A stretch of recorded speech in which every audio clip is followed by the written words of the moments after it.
नमस्कार, राधे राधे। दोस्तों, आपका स्वागत है आपके अपने प्रोग्राम वास्तु की दुनिया में और आपके साथ मैं हूं वंशिका भारद्वाज।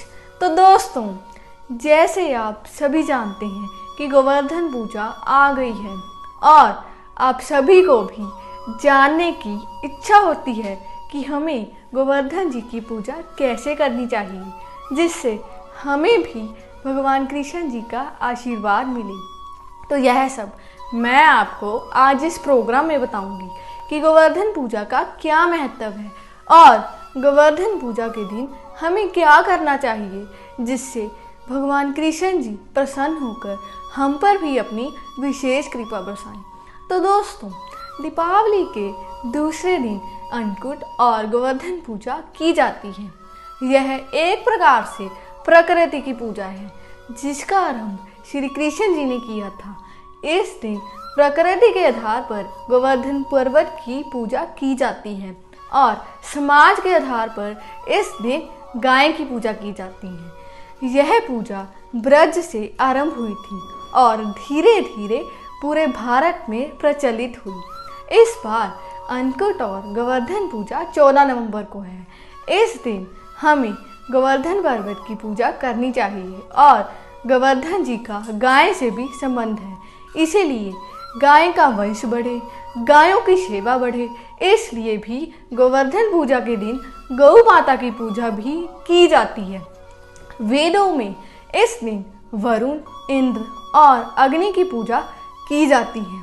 दीपावली के अगले दिन साथ में गायों का श्रृंगार करके उनकी आरती की जाती है, उन्हें फल और मिठाइयाँ खिलाई जाती हैं और गाय के गोबर से गोवर्धन पर्वत बनाया जाता है। इसके बाद उसकी पुष्प, धूप, दीप और नैवेद्य से उनकी उपासना की जाती है। इस दिन आप सब भी अपने घर में गाय के गोबर से गोवर्धन पर्वत बनाएं। इसके पास ग्वाल, बाल, पेड़ पौधे भी बनाएं। उसके बाद बीच में श्री कृष्ण जी की मूर्ति रख दी। उसके बाद उनका विधि पूर्वक पूजन करें और अच्छे अच्छे पकवान और पंचामृत का भोग भगवान कृष्ण जी को लगाएं। इसके बाद गोवर्धन पर्वत की जो कथा है उसे सुने और भगवान को जो भोग लगाया था वो सभी में बांटें। गोवर्धन पूजा के दिन घर में गोवर्धन पर्वत बनाकर उसकी पूजा करने से आप सबको बहुत ही लाभ मिलते हैं।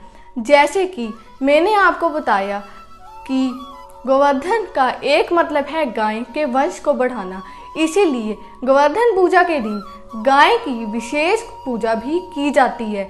तो हम भी सब गाय की पूजा करेंगे।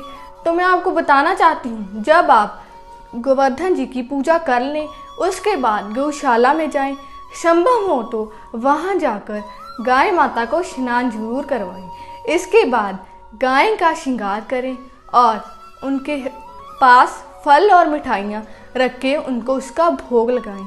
इसके बाद अगर आप गाय को श्रद्धापूर्वक हरा चारा खिलाना चाहते हैं तो उनको जरूर खिलाएं। इसके बाद गाय के पैरों के पास थोड़ी सी मिट्टी लेकर अपने माथे पर उसका तिलक लगाएं।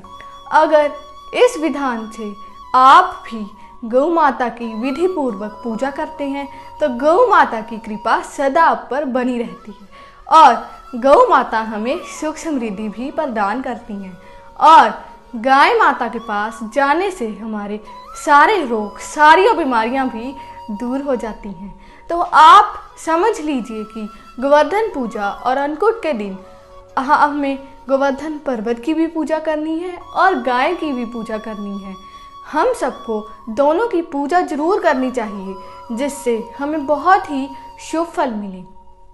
तो आज के लिए फिर इतना ही, फिर मिलेंगे एक नए प्रोग्राम के साथ। तब तक के लिए धन्यवाद। राधे राधे।